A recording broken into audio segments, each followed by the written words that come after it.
are a newsletter and community platform for people that are working in fintech. So obviously it's a very expansive area, whether you're in payments or challenger banks or APIs, whatever it might be.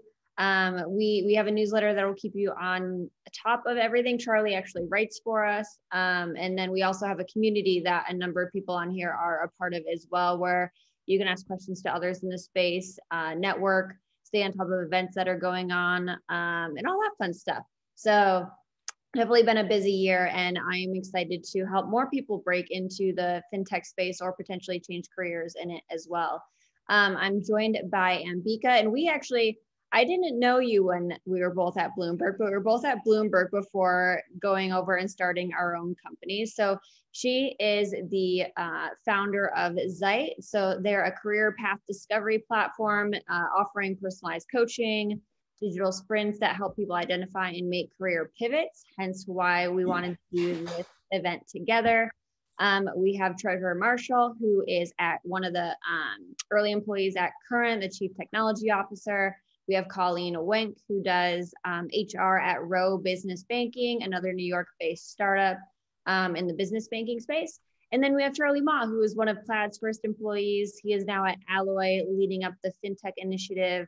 And he also writes for us, like I said. So every other Thursday, you can catch a piece from Charley outside of when Money 2020 is going on, and none of us have time for any sort of writing. But I highly recommend. He's done fun like Marketed deep dives, blend deep dives, staying on top of the creator economy, a very wide range of things. So definitely check out his pieces. With that though, let's get started. Ambika and I were chatting earlier today, and we wanted to start off by giving you guys the opportunity to explain like how you first got started in fintech initially. Charley, I know a little bit about your story, but there are a number of people on here that might not know as much about how you first got started out in this space. So let's start with you, and we'll work our way around. Yeah. Ooh, broad question. I sort of stumbled, I guess, my way into fintech.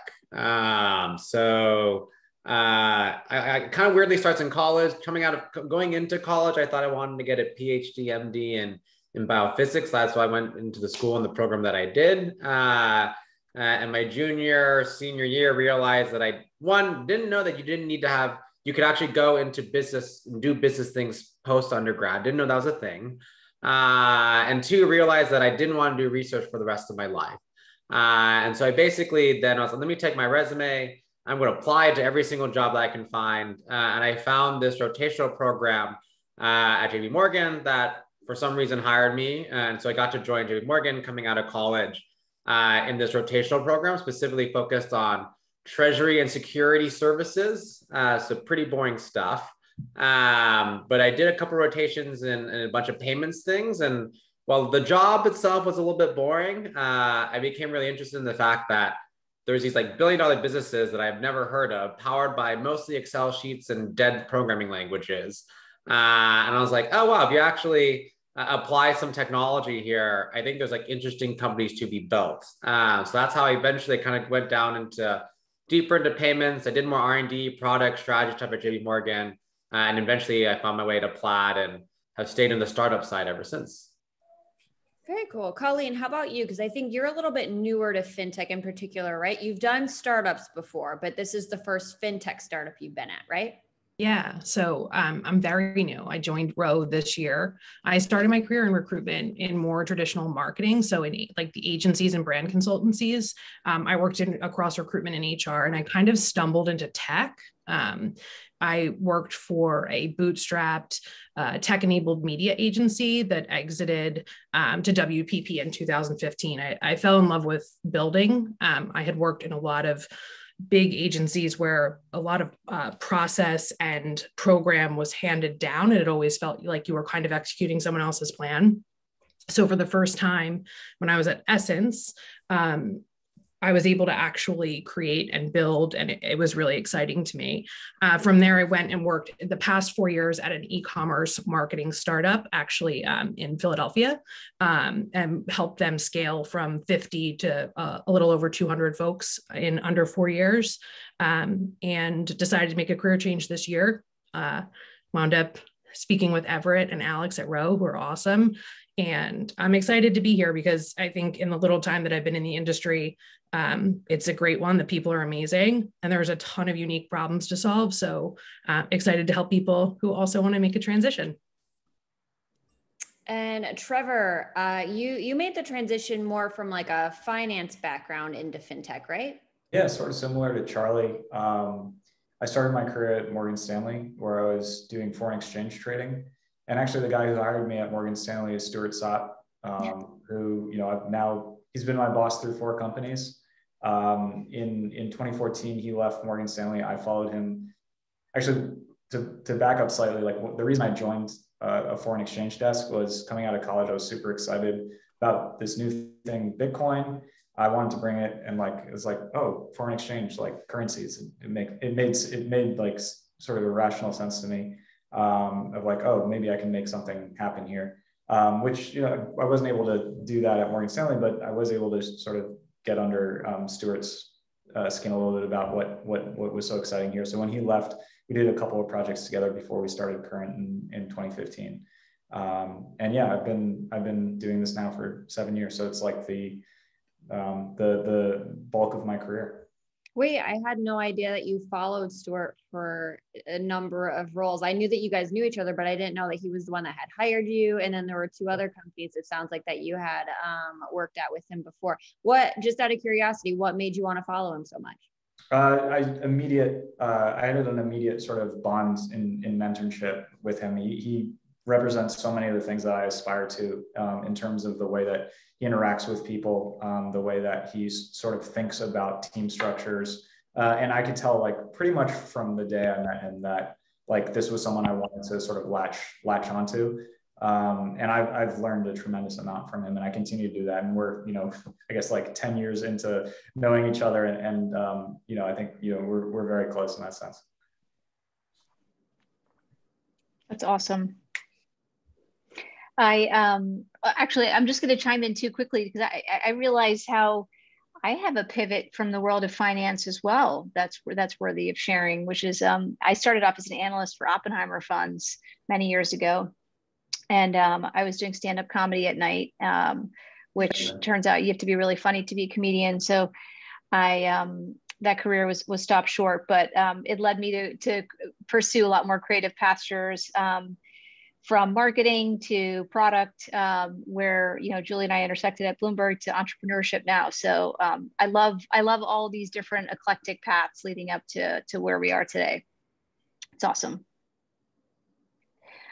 Should we dive in to, we got some great questions from everybody tonight who's looking to make a big break into fintech. And, one of the questions that we had was around pathways. You all just mentioned 3 great different pathways. Just curious, from your vantage point, what are some pathways that you're seeing from maybe different industries or for the world of financial services into fintech for people that are thinking about that today? Colleen, do you want to maybe go first, just because I'm sure from an HR perspective, you see quite a bit of this? Yeah, I think I did take a look, like, in prep for this conversation, just to really think about the makeup of our employee population. So we're about 35% of our employees are out of traditional financial services, and then 35% are out of other tech, typically like more complex tech. So if you think about things that have a high level of security, HR tech, insurance tech, those types. But that being said, our VP of engineering is from Snap. One of our lead product managers is from Google. So we have people coming from tech all over. And then about 30% of our employees are from non-traditional backgrounds, neither tech or financial services. I think for Rose specifically, we are relentlessly customer centric. And I think that if you're going to do research on a company and really understand what are their behaviors and why do you align there, and then craft your story around less about like, why are you right for this job, but why are you right for the mission? I think it's very easy to figure out how to position yourself with particular companies and find a place to fit. I love that. Actually, just one kind of follow-up question around that too, because we've heard a lot from some of our coaches and hiring managers at Zeit is really building on what you were saying there, Colleen, this idea that I think it was 65% of hiring managers said that they actually care more about soft skills versus hard skills. So just curious, does that resonate with you? How do you feel about that? I mean, obviously tech and the speed at which we move is not for everyone. I think the soft skill of being a problem solver and being a passionate problem solver is an important one, which can be different from coming from traditional financial services or, other walks of life. But I think really like figuring out how to pitch yourself, craft your story, know your value, and align that to the company that you're speaking with is important.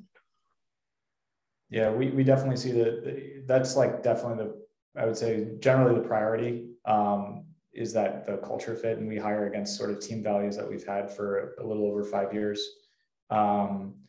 And actually one of the interesting things that we're seeing as well or that I've noticed recently is how many people come from, like, even before their most recent job, but like generally creative backgrounds.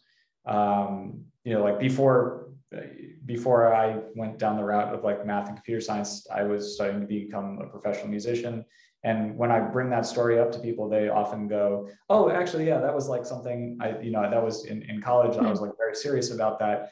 And I think there is like sort of this creative strain that ends up going towards startups in particular, and fintech generally is mostly made up of startups, although there are much larger financial technology companies that sort of have all the traits and things of larger companies.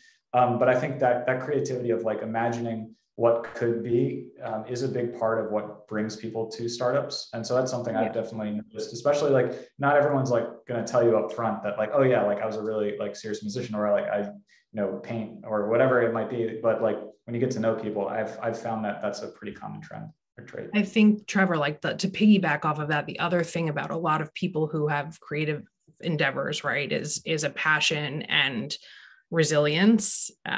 So I think, a lot of times we run into things and problems that we thought we were going to solve one way, and we have to quickly pivot and figure out how to fix them another way, and like not getting discouraged.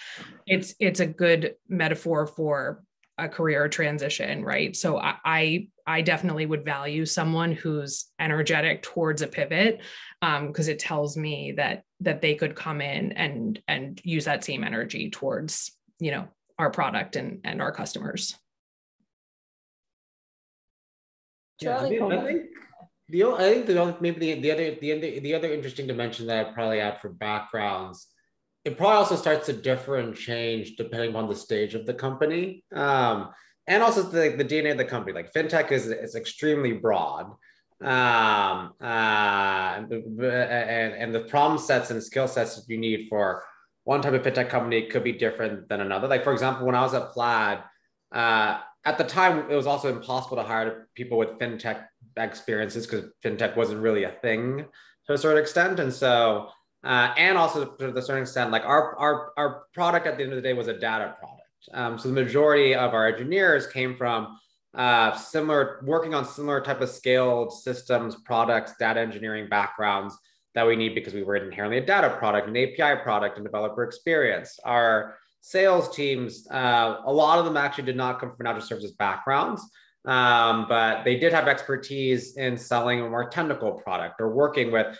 a more technical audience. And that was really important to us from a criteria. And so I think actually the vast majority of people that I've hired have not come from financial services.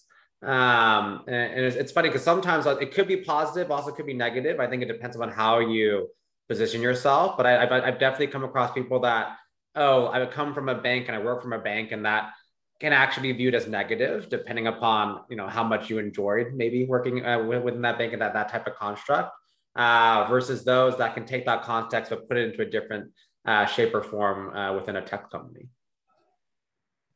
I would say, like, from my perspective, talking to a lot of founders and other like high-end executives in the community, there's most certainly a lot of people that get hired outside of the fintech realm, even though fintech is more broad now. Like, it would be easier today to hire someone from fintech than it was when Charley was at Plaid.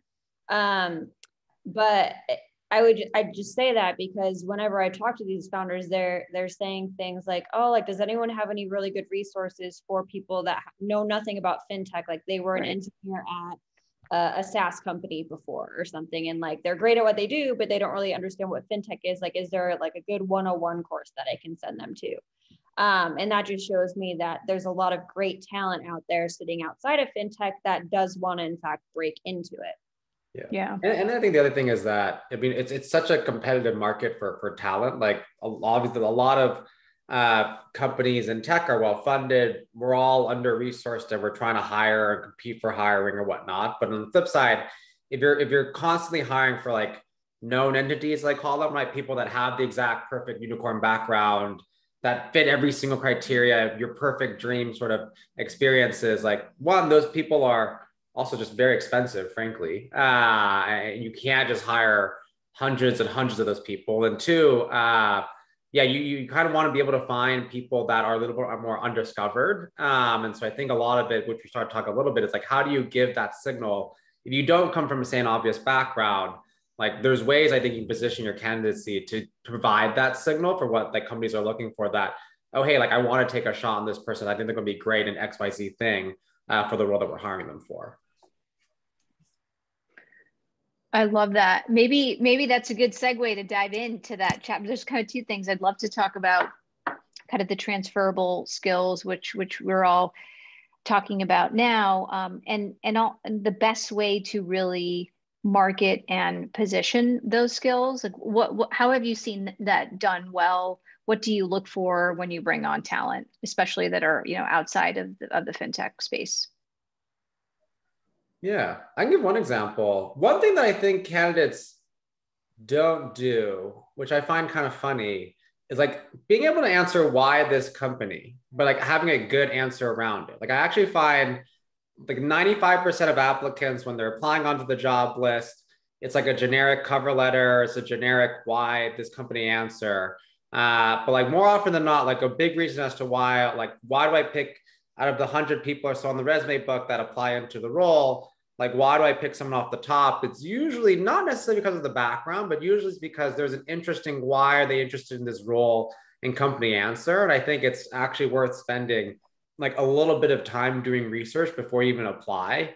And then the other thing, which I do also recommend, like obviously, I mean, not everyone has a network. You also just apply if you can and make sure that's all positioned. But if you can get any sort of intro referral in, that always, like for better or for worse, does provide some signal, or at least like forces someone to make a yes no decision and put you on top of the pile immediately. And what I always recommend my friends when applying to tech companies, especially, like anyone that's at the company, they want to bring in great people. And so there's like a great incentive to also for them to refer people in too. Mm-hmm. Yeah, I agree. And I think leveraging your network in non-traditional senses and understanding that leveraging your network, like every action does not have an immediate and measurable ROI, right?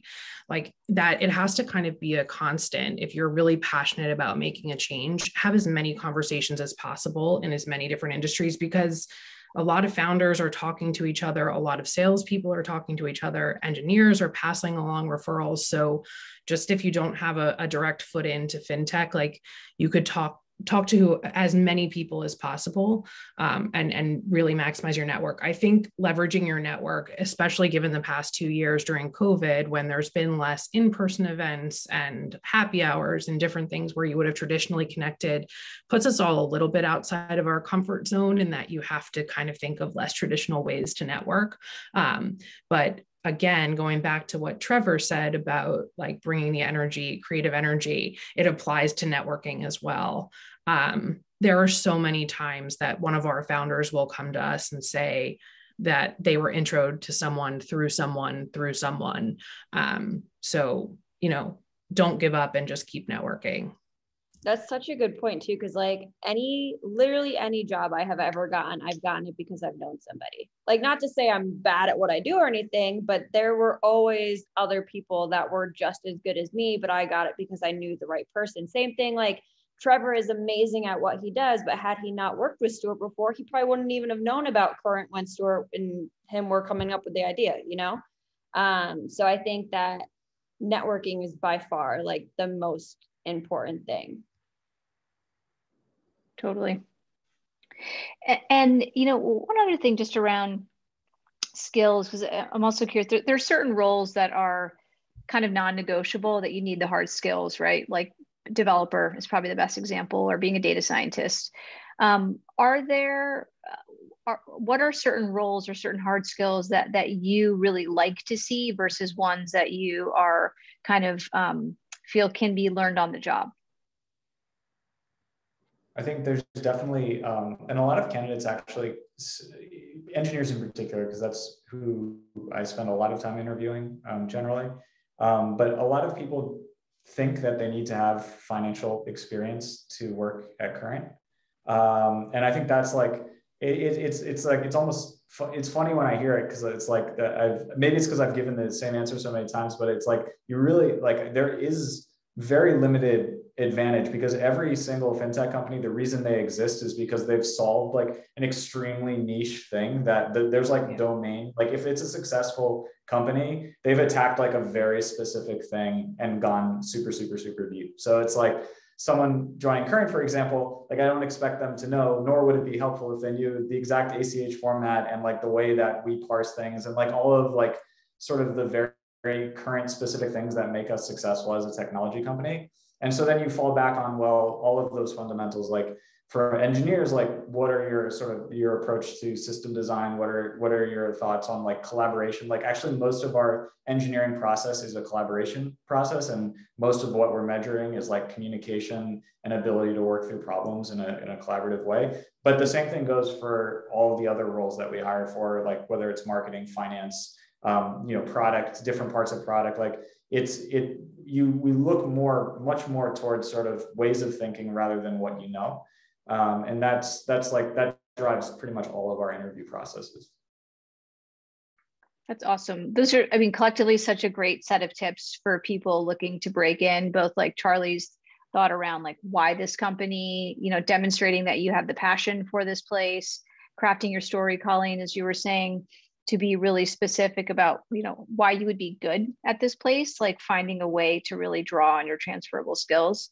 And then I think, Trevor, you just mentioning like all the kind of that behavioral component and the cultural, demonstrating that you're a really strong cultural fit. I mean, those are all, anybody who's really passionate about landing a role can really figure out a way to land a pitch, nailing those three things.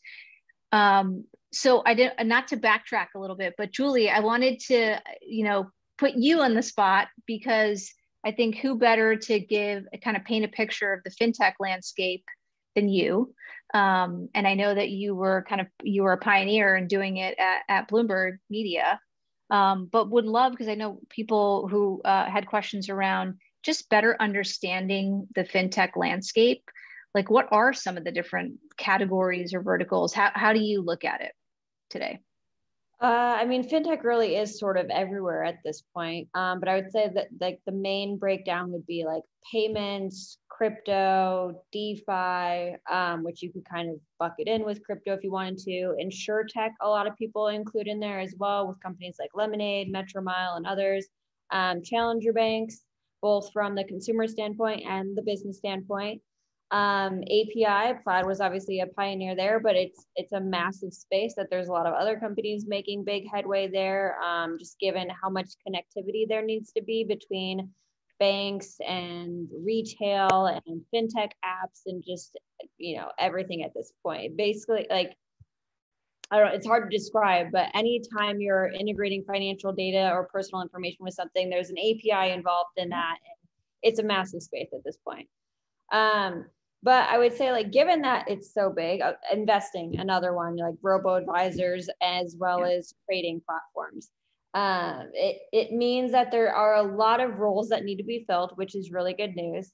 I would say one of the biggest pieces of advice I would have is someone that is, maybe it's like a bit of a harder pivot for them. Look at something that might be more early stage and willing to take a chance on you, and the fact that they might not have as much of a like protocol in hiring as a lighter stage company, where they're going to have like 6 rounds of interviews. There's certain criteria that need to be filled, etc. Whereas someone that has 10 or 20 employees or less, It might just be that you know the founder, you met them at a networking event, and they can tell you're really smart and hardworking and passionate about the mission, and that you can learn on the job. So I would sort of keep that in mind as you're researching different areas. And I would try to find something that, you know, given that the space is so huge, that you are passionate about whatever the company is trying to solve, whether that be, you know, banking for Gen Z or LGBTQ, or maybe you want to do something in the brokerage space, or you want to help, you know, the student loan crisis. Like there's definitely startups for that, and, you know, find what you're passionate about and really take that into your application. Because like Charlie and others have said, like why this company is a really important answer that can help you really stand out. Yeah, and I think actually to add on that too, I think there's also things that you can do like during the interview process, to just show like one. So I actually got my job at Plaid. I applied cold. I didn't know anybody. I just thought the company was interesting. I applied to the website online, and I'm still convinced like the only reason why I got hired, because my background made no sense. I've never done sales before. I have no clue what business really meant. I mostly did strategy and product stuff.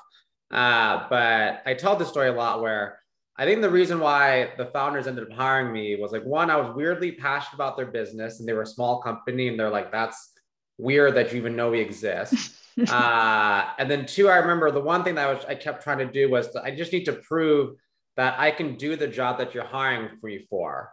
And what you're hiring me for is you're hiring me to go talk to clients, get feedback, and like help figure out business things. And so one of the things that I did during my interview was also doing some due diligence on the company, but I managed to kind of talk about tapping into network, find a friend of a friend of a friend that worked at Venmo at the time. And Venmo was one of Plaid's first customers. And at the time, I didn't know that was the Plaid's largest customer. And I asked the PM there, what feedback do you have about Plaid? Like, why did you guys pick Plaid? Do you like using Plaid? What's the experience? What feedback would you give? And as part of my final round, I'll say, oh, I also did this research. Like I put together some notes. Here's a quick like 1-page deck that I made as to like what Venmo had about you. Like that's what my job is going to be. My job is to talk to customers. I did it, and here's feedback. And I remember Zach, our founder, being, oh, I actually didn't know this. That's actually pretty interesting. I'm still pretty convinced that's like the only reason why I got the job.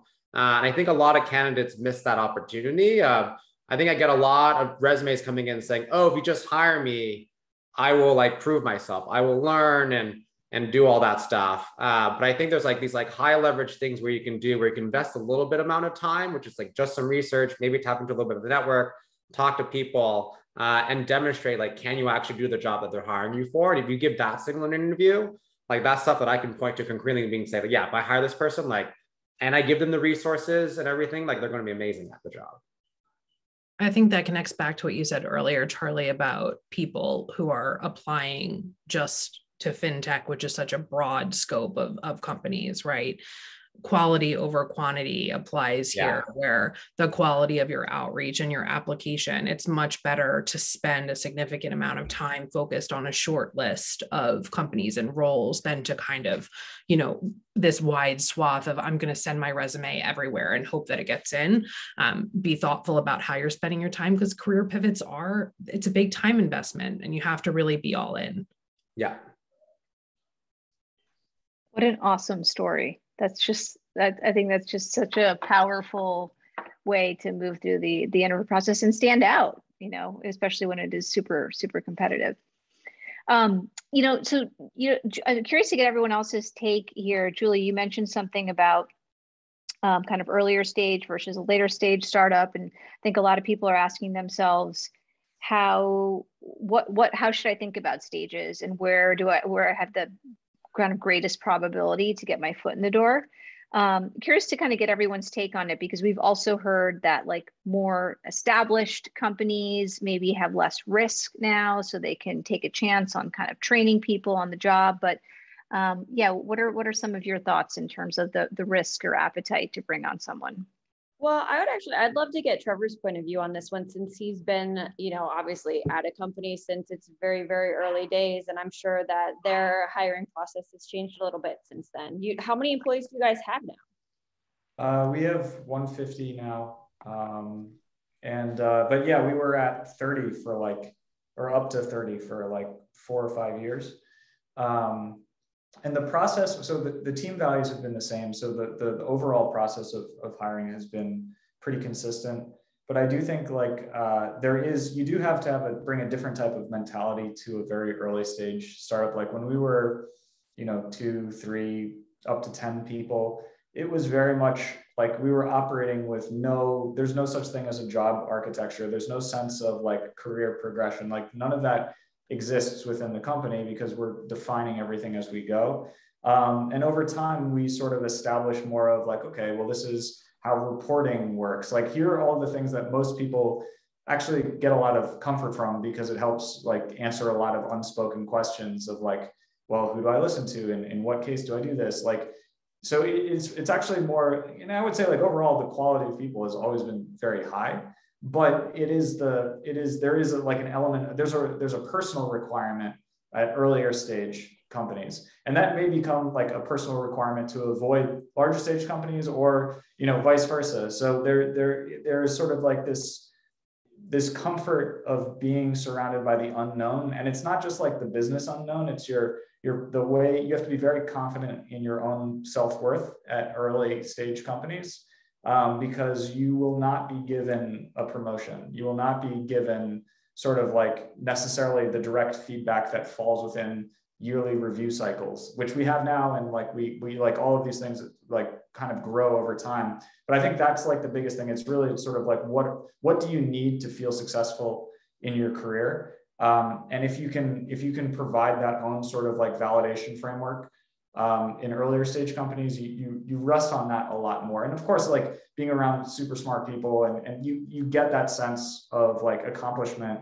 And there is a ton of, Charlie, you were at Plaid very early as well. And it's like, there is a ton of that like winning feelings and you do get a sense of progression. And, but there's a lot of like the early days of companies are very messy.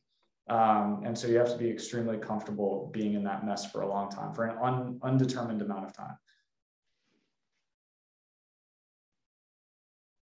That makes me feel so much better as an early stage founder. All this little mess that happens randomly, like I thought it was just us. Now I know that it's most definitely not just us. It's normal, actually. It's good. Just curious for people that are in fintech today and thinking about their career paths in terms of maybe progressing, moving to slightly different roles. Curious what types of paths you all see within your own organizations in terms of like, are people moving from sales into product management? Are there kind of pivots happening within fintech or increasingly popular ones? I would say at the early stage, it's easier just given that, especially at like the super small stage, because you kind of do a little bit of everything anyways. And then at the later stage, I think there'd be more of a, process around it. If you wanted to move into a different team or switching between companies would be different than like moving teams within a certain company. I think that would just be a lot of like different protocols. If there's an opening on the team, do you know people on the team? Do they think you're a good fit? Because I remember even at Bloomberg, I obviously applied to be a reporter on a different team because I was covering markets, and I was like, there's this thing called fintech that we really need to focus on. We don't have a role for it yet, but I think you need to create one. And I think that there was a lot of process that went around that. I had to write like memos to the heads of the newsroom being like, there's this thing called Bitcoin that's kind of cool and we should probably pay attention to it. Bloomberg was effectively like kind of one of the very first fintech companies in a way, and we're not covering fintech. That's weird.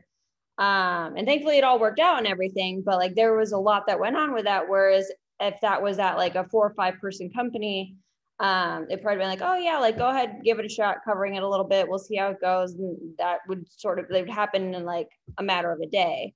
Like if Charlie wants to write about something different for me, I'm like, yeah, go for it. That's fine. Whereas if it was like, I had dozens of writers and I'm like, well, like so-and-so kind of already writes about that a little bit. Maybe you shouldn't do that. Like it just gets more complicated that way. I'm sure like Colleen, you probably have some thoughts on this too, since Ro is I forget what stage exactly you guys are technically at now, but you do have a number of employees, a decent amount of funding. So I'm sure there's some processes that people have to go through. Yeah, so I think we're really in that kind of inflection point between that first like early stage startup. We're Series A right now, but we're definitely growing quickly. Globally, we're about 80 people. That includes some contractors. We have a Serbian office, so that's about 15 people and growing really quickly. Not all sitting in New York or in the US. But I do feel what Trevor was saying about how early on you come in, you're kind of like, okay, I'm the marketer, but I'm also the product marketer, and I am doing demand generation, and I'm the email marketer, and sometimes I'm the content person, and all of those things. So I think we're still in that point where certain people are starting to focus a bit more. And moving out of what like I would consider opportunistic hiring, like opportunistic hiring being that, Julie, what you outlined, that kind of like, I met a really smart person. I don't know exactly where they fit, but I know that they're going to come here and have an impact. That being said, there are still opportunities like to create roles. Some of the transitions that we're seeing is we have like in-house finance folks who are doing kind of corporate finance on the back end that start to sway over into more of our FinOps side of things. We have analysts who are veering into like product management. We have product marketers who are veering into product management. So I definitely think that there's still a lot of runway, even as we will move into, Series B to make some changes within the org and have some fluidity. That's awesome. Yeah. I think the advice I usually give is like optimize for a high growth, high velocity trajectory company where like I have this mental model of company building where like VC-backed companies, like the whole game is to try to get up into the right graph on revenue growth, et cetera, right? You try to create like exponential growth. But doing that is extremely difficult because it's actually pretty hard to get exponential output from people. Generally speaking, actually, if you add on more people, there's actually more coordination required. And if anything, you actually see like if you have to graph people and output of said people, it actually kind of plateaus because as you add more management layers, communications, it's not like a linear exponential growth function. And so as a result, at some point, if your company is growing exponentially, it also means like the problems and jobs to be done is growing exponentially, but your headcount is growing linearly, maybe not exponentially, but somewhat linearly, right? It's kind of hard to grow exponentially. Then you kind of think about onboarding and ramping and everything else, right? The amount of output you can get inherently from the entire sum of the company means that as a result, like everyone always like, why are these companies always under-resourced? Like Stripe is at 1,000, I don't know, thousands of thousands of people, which boggles my mind, and they're constantly under-resourced. And it's because of that fact. It's because you're growing so quickly. And I think anytime you find yourself in an environment that is growing that quickly, there's always like an exponentially growing list of jobs to be done. And so if you're a really, really high performer, you've done great in your role, you have a lot of context, you've built a lot of cross-functional relationships, I always tell them there's always room to pivot into other roles. So for example, at Plaid, I had the benefit of being early there, but I was able to pivot. I probably had 5 or 6 different roles of the lifespan of the company. That was every single year. I had a different role, different function across go-to-market, product, whatever. I was kind of just placed on wherever the company needed. And I generally think that's how I've also approached my team, where there's always going to be other things to do. There's new markets we're going into, new products we're expanding into, and particularly people that have been really performant to continue to grow and scale. We're always going to try and find ways to maximize output from people and put them in the right places. But I think the key factor there is growth, growth of the company. Like if the company's sort of plateauing, there isn't that much growth, or revenue's going down, the jobs to be done decreases. And then that's where I think you start to see things start to become a little bit more stagnant and a little bit more compartmentalized. That's super helpful. I think that's wise advice too. I think the optimizing for the growth and areas that people want to learn, and that can open up the aperture for the different types of pivots that you would want to make potentially. Curious to see where do you all in your respective companies, like what are you hiring for the most? Where do you see the most demand for which types of roles? At current, it's certainly right now, and I feel it very, it's very close, is engineering is and technical talent. There's a lot of demand for that. But the technical talent is not only just purely engineering, it's also sort of, we have program managing. So like technical program management, which we're growing that out, which is really an efficiency mechanism. Like it is, as we get bigger, we're discovering that we need these efficiency mechanisms, communication mechanisms. Product managers, designers is a big one right now. Designers are extremely hard to hire. So everything sort of in the product ecosystems, pretty tough. And then we even have like some sort of operations roles, which are like don't require as much prior background, although we're getting a lot of like good folks there. But even that is pretty difficult. I think overall, hiring is probably the biggest challenge that we have as a company. Yeah, and I think the answer there, anytime you're talking about tech, is always going to lead with the innovation side of the house and engineering. But at Row, I mean, we're also talent acquisition folks are another one that are at a premium right now. And we're always hiring. I mean, we're at the stage we're at, we'll always be hiring for entry-level sales development, which is a great way to get a foot in the door and really understand the product. Account executives on the sales side, lots of marketing hiring, and lots of product marketing hiring, and data analysts and designers as well, similar to what Trevor said. Yeah, we're the same here at Alloy. All in the above: engineering, sales, product marketing, demand gen, finance, operations. I think we have multiple recs and roles open on pretty much everyone's team. So slightly different question, no wrong answer here, but squinting into the future, we've seen in the last 10 years so many new roles emerge across tech. Like community manager is a role that is big now. Content marketing comes in so many different shapes and sizes.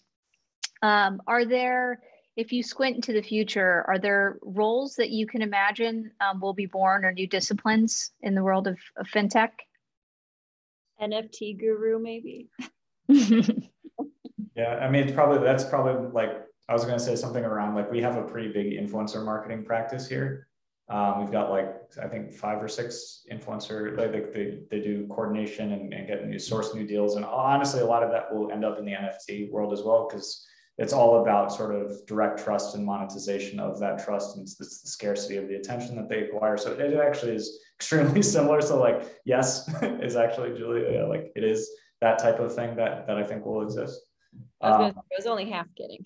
No, it's it is like, I think generally, particularly for direct to consumer, like the hardest thing is getting attention, right? Because if you're selling a product that you need to compete sort of in mindshare and lead with a strong brand, the way that you transmit that, we found a ton of efficiency in working directly with content producers basically.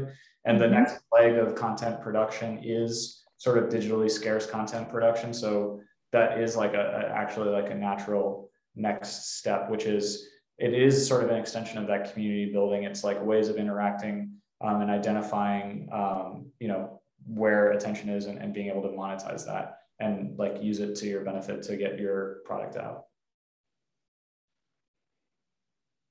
I love that. Julie might be spot on. Sorry, Charlie, Colleen. I was going to say, yeah, crypto translation layer. I feel as though there's a lot of similar roles in, I guess now I'm in traditional finance, which I find funny, and translating some of the similar principles as to how you build or think about financial service products, but in sort of Web 3.0 DeFi crypto stuff is like a whole other ball game.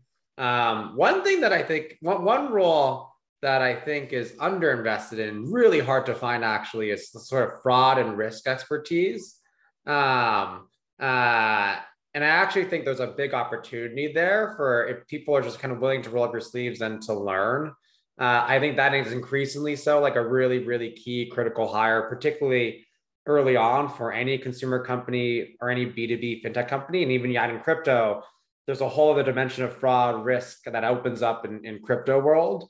And I think that as a sort of like world-class sort of role, and finding people that are world-class in that role is going to be really, really interesting in the future. Yeah, I'd agree on the risk side.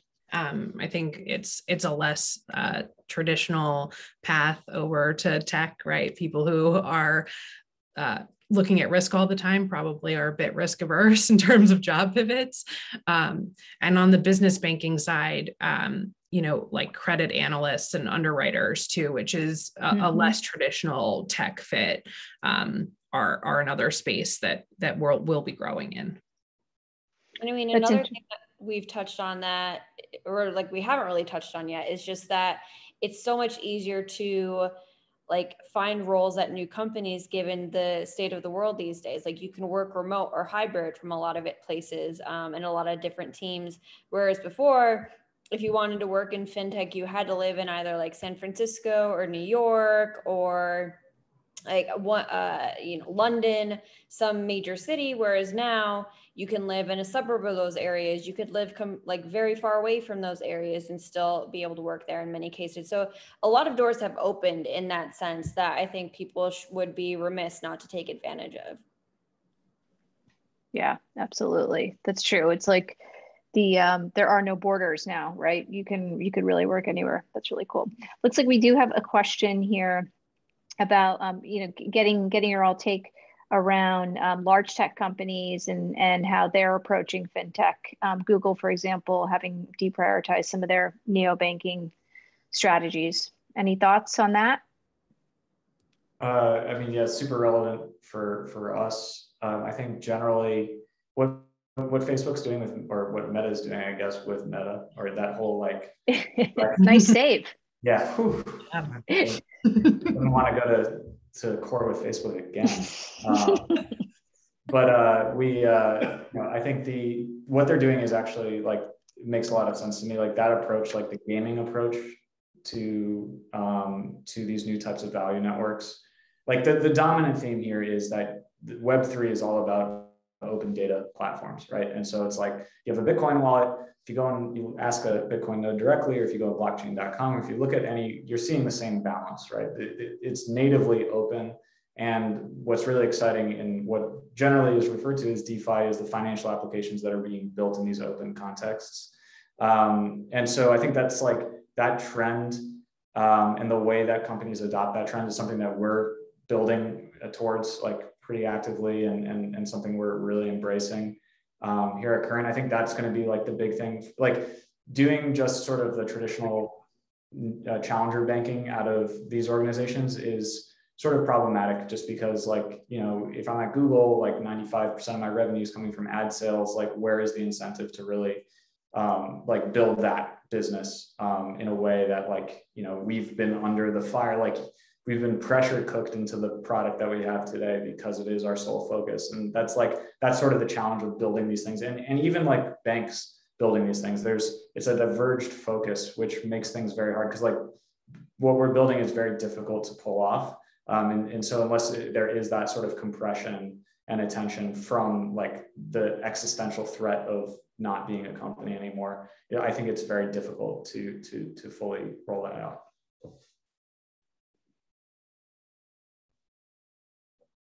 Super interesting for you all, very relevant as well. Awesome. Well, feel free if anyone has any more questions. We definitely have a couple minutes here. Would love to hear them. Otherwise, should we move to our final laser round that we had here? This time. Julie, would you like to do the honors? Oh man. All right, I will. Charlie, we'll go first. So these are different terms, and we just want you to give like, they're terms that we think that like, if you want to break into fintech, you probably should know what these terms mean, or you're going to have to at some point. So for Charlie, KYC and AML, how would you define these terms? Yes, KYC, know your customer, and AML, anti-money laundering, very important. KYC, usually it refers to adhering to the regulation as governed by what's commonly known as the BSA, the Bank Secrecy Act, where as a financial services company, you are required to do some sort of KYC exercise. You have to do some sort of process, some sort of thing that you've done some research into proving that, hey, the person that you onboarded and you're giving money and access to is who they say they are. So that's what falls under KYC. Alloy is great at that, by the way. Then AML, also another set of regulatory standards where you have to do some sort of monitoring program, processes, compliance, specifically as it relates to money laundering. So making sure that people aren't using financial services in a kind of criminal or negligent manner on top of your products.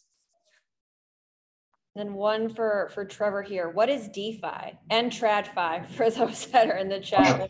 I literally, someone threw out TradFi today, which was hilarious. But DeFi, decentralized finance, that's what it stands for, and it's really what I was talking about a little bit earlier, which is we are moving into a new type of technology layer, which is built around open data, and it's not so much just the fact that it's open, it's the fact that because they are open, they're inherently composable. So at an abstract level, it means that all the work that's going into these projects that everyone's on the Zoom has probably heard of, like, Ethereum, but also all the sort of NFT projects and all of the things that come around those things, they can all be wired together because the nature of the technology is one of interoperability. And so that's where the excitement comes, because then anything that's added to the system exponentially increases the value of the network, which is different than sort of centralized finance, where it's like you could spend 10 years building a better bank and only that bank would benefit from sort of the progress there. So it's a fundamentally different way of approaching financial applications. Now, I know none of you work at Robinhood, but what is PFOF? PFOF? I don't know.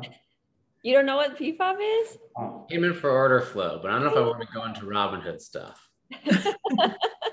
Thank you for sparing me as I sit here and just smile. Don't call on me. When you interview people for Row, is there a term that like you test to see if they know or not, or is that not part of the hiring process, or can't you tell us because it's a surprise?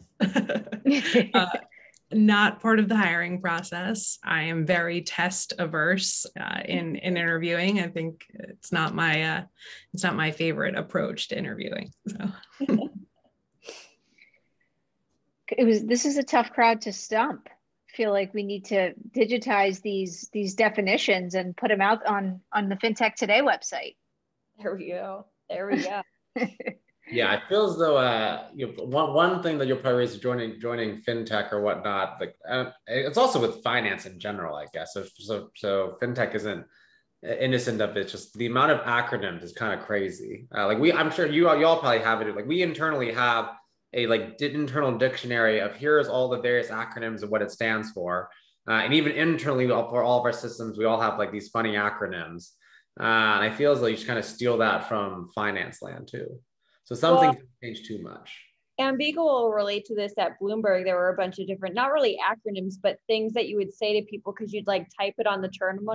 Yes. It would like take you to a certain page. I can't even remember what they all are now, but you'd like catch yourself being like B2 go, or like what, do you remember any of them or no? Yeah, it was very like R2D2. It took a long time to decompress. I'm not sure if I have though. You just kind of brought some PTSD up for me, Julie.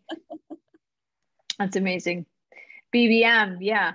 There's what, like something like 10,000 different functions. Michael, you definitely are in TradFi if you know that. Awesome. Well, I know we're down to our last few minutes. Any last pieces of advice for the folks here? If you had to give them one piece of advice looking to pivot or break into FinTech. I would say definitely have a Twitter. Obviously, definitely follow FinTech Today to stay up to date on everything going on. We also have a job board, so jobs.fintechtoday.co, where there's a bunch of postings from often the companies that we have on here right now, and that will take you right to the hiring page. And we post about that in our newsletter, so you can stay up to date on some of the best roles out there. And it ranges from early stage to late stage too. And the variety of roles are in there as well. Yeah, awesome job board. We love to give shout outs to it too. Yeah, I mean, that was on my list. I think that the newsletter from FTT for me as someone coming new into the industry has been really helpful on kind of culling down like what are the most important things to read about. There's just so much information that it would be impossible to stay on top of everything. The Slack channel, the job board are all really good.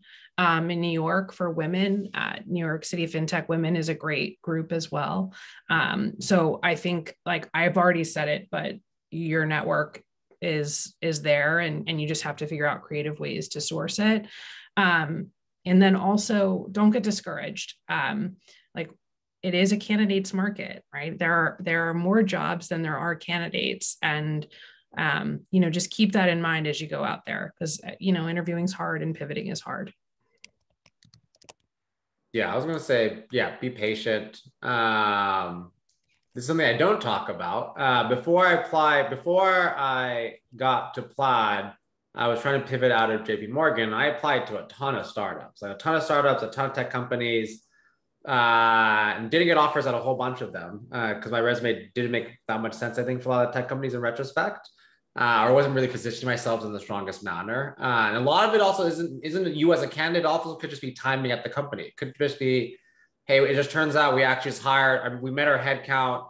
We're going into Q4 planning. I don't have headcount today, so I just don't have a rec open or role open. And, it's gonna be part of my planning process for next quarter or so. But I think just being really, really patient about it and being deliberate goes a long way, especially when you're trying to pivot into it. Yep.